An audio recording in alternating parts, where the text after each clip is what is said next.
Hola y bienvenidos nuevamente a este miércoles 9 de diciembre. Miércoles 9 de diciembre. Perdón. Quiero en el nombre del Señor mandar saludos a mis hermanos que están en las montañas de Oriente, Cuba, ya en el municipio de San Lorenzo. Dios te bendiga, hermano Rafael, y a todos los hermanos que diariamente también reciben esta pequeña porción. Muchos cariños para todos ustedes, ¿verdad? Y a todos los hermanos, en el nombre de nuestro Señor Jesucristo. Bueno, seguimos con la carta a los Gálatas del apóstol Pablo, a esta congregación que estaba sufriendo un momento dentro de su enseñanza doctrinal, ¿sí? Hemos visto ayer que Pablo de alguna forma los está reprendiendo, porque estoy maravillado de que tan pronto os hayáis alejado del que os llamó de la gracia de Cristo para seguir un evangelio diferente. Y dijimos que Pablo predicó el único evangelio que es conforme a la Escritura, a la palabra de Dios.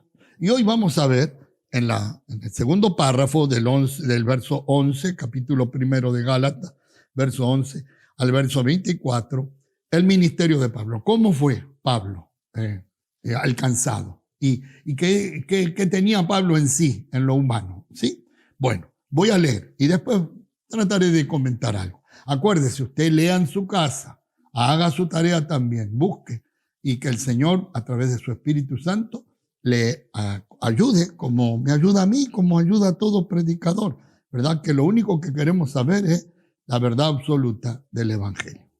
Mas os hago saber, hermanos, que el evangelio anunciado por mí no es según hombres, pues yo ni lo recibí ni lo aprendí de hombre alguno, sino por revelación de Jesucristo. Porque ya habéis oído acerca de mi conducta en otro tiempo en el judaísmo, que perseguía sobremanera la iglesia de Dios y la asolaba. Y en el judaísmo aventajaba mucho de mis contemporáneos en mi nación, siendo mucho más celoso de las tradiciones de mis padres.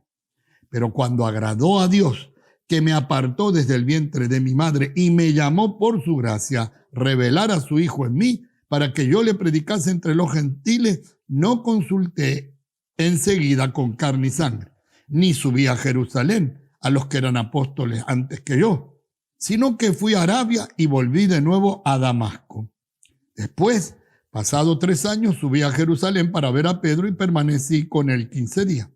Pero no vi ningún otro de los apóstoles, sino a Jacobo, el hermano del Señor. En esto que os escribo, he aquí delante de Dios que no miento. Después fui a las regiones de Siria y de Cilicia, y no era conocido de vista a las iglesias de Judea que eran en Cristo. Solamente oían decir, aquel que en otro tiempo nos perseguía, ahora predica la fe que en otro tiempo asolaba, y glorificaban a Dios en mí. Bien, vamos a ver ahora. Pablo, aquí claramente habla de que él hacía antes cuando era Saulo de Tarso. Era que un judío agarrado a la ley. ¿Se acuerdan cuando Juan en el Evangelio dice que la ley fue dada a Moisés? Pero la gracia y la verdad nos vino a través de Jesucristo nuestro Señor. Pablo había sido enseñado bajo lo que diríamos hoy el sumo de los teólogos de aquella época, llamado Gamaliel. Mire si sabía Pablo lo que era el Antiguo Testamento. Lo podía recitar. De hecho, lo que Pablo tiene para después de haber recibido a Jesucristo como Señor y Salvador para testificar de él es el Antiguo Testamento, que siempre en el Antiguo Testamento está explícito Cristo, la salvación, en la santidad, la grandeza de Dios, todo está en el Antiguo Testamento. Pero, ¿qué pasaba? Como Pablo no tenía luz en aquel momento, no tenía luz. Tenía sí la Escritura. Se sabía de pe a pa todos los mandamientos, y no solamente son los 10, los 613, y toda la ley. Y él era uno que en el verso 14 dice que en el judaísmo en su tiempo aventajaba a muchos. No era un cualquiera, Pablo. Mire, hay una cosa, no quiero que me comprenda muy bien. Pedro, que fue uno de los que estuvo con el Señor 3 años y medio, ¿cuál era el oficio cuando el Señor lo llamó?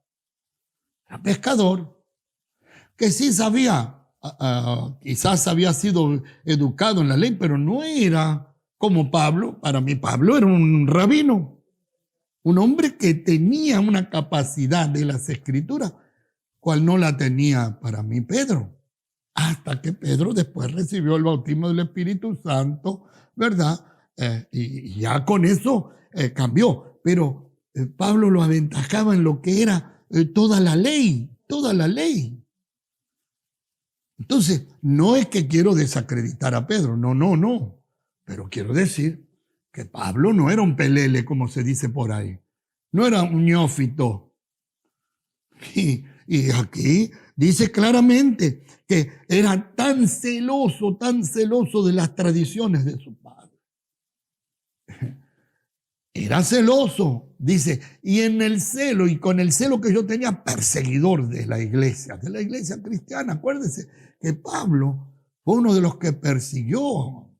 Vaya al capítulo 8 de Hechos y va a encontrar ahí las cosas, capítulo 7, en el capítulo 7 cuando Esteban es apedreado, Pablo estaba ahí. ¿Y qué hacía Pablo? Estaba sujetando las ropas de los que estaban apedreando a Esteban. Fue tan culpable Pablo como aquellos que le tiraron las piedras a Esteban. Hay un dicho, no sé si es español, pero yo lo aprendí entre los cubanos, que tan culpable es el que mata a la vaca como el que le tiene agarrada las patas, el que sujeta las patas. Entonces, Pablo en aquel tiempo, mira a lo que lo llevó el judaísmo, que llevaba por dentro a sostener la ropa de aquel que viene a ser dentro de todo el primer mártir de la iglesia cristiana, Esteban. Mire qué era Pablo, no era cualquier cosa.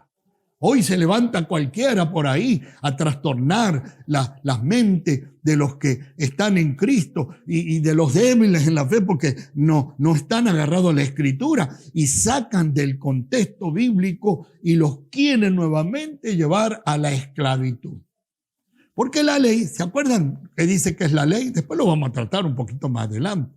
Era como aquel tutor que nos llevaba de la mano, los llevaba de la mano. ¿A dónde? A Cristo, porque ahí está en todo el Antiguo Testamento, se ve la persona de Cristo, se ve en los Salmos, se ve en el Pentateuco, bueno, en todo el Pentateuco, se ve en los profetas, se ve en todo, en los proverbios, en Cantar de los Cantares, por favor. Ahora, Pablo en un momento dice que lo que era para mí ganancia, lo he estimado como basura para ganar a Cristo. Acuérdense, Pablo iba camino a Damasco, capítulo 9, camino a Damasco. ¿A qué? A perseguir. Llevaba cartas de los sumos sacerdotes de aquel tiempo, llevaba cartas que lo autorizaban a perseguir, a arrestar, golpear y llevar inclusive a la muerte a los cristianos. Iba con ese propósito. ¿Por qué? Movido porque por el celo que él tenía, el celo de la religión. El celo de la ley. Y digo el celo de la religión porque muchas cosas se mezclaron. De la ley que dio a Moisés el Señor, se mezcló muchas cosas que eran tradiciones de hombre. ¿Se acuerdan cuando Jesús tiene que acusar a los fariseos y decirles, por causa de la vuestra dureza, por causa de la vuestra dureza del corazón, ¿verdad? Dice el Señor, dejaron, invalidaron por las tradiciones, por las enseñanzas de los ancianos, invalidaron el poder de las Escrituras. Porque en la ley estaba implícita la justicia de Dios, pero la misericordia también. Entonces, cuando la ley se aplica sin misericordia, bueno, cuidado. Ahora, nos referimos a Pablo. Pablo es el ejemplo de una persona que habiendo tenido dentro de su corazón un propósito bajo la ley, pero recibe la revelación de Jesucristo camino a Damasco y se encuentra con Jesús, su vida cambia. Su vida cambia. Aleluya. Y es el que viene a poner orden, porque ¿qué más autoridad que Pablo para poner orden en este lugar? Para poner orden en medio del desorden que formaron algunos que después vamos a ver que no fueron autorizados desde Jerusalén para hacer lo que estaban haciendo.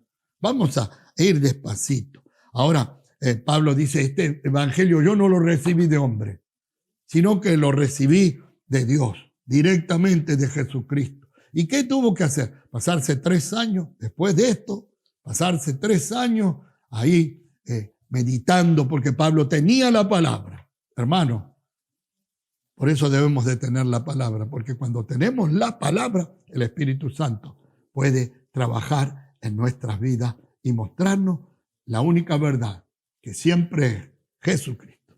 Dios te bendiga y Dios te guarde. Y como digo, el Señor Adonai te bendiga y te guarde. El Señor Adonai haga resplandecer su rostro sobre ti, ponga en ti su misericordia. El Señor Adonai alce su rostro sobre ti y ponga en ti shalom y bendiciones hasta que sobreabunde.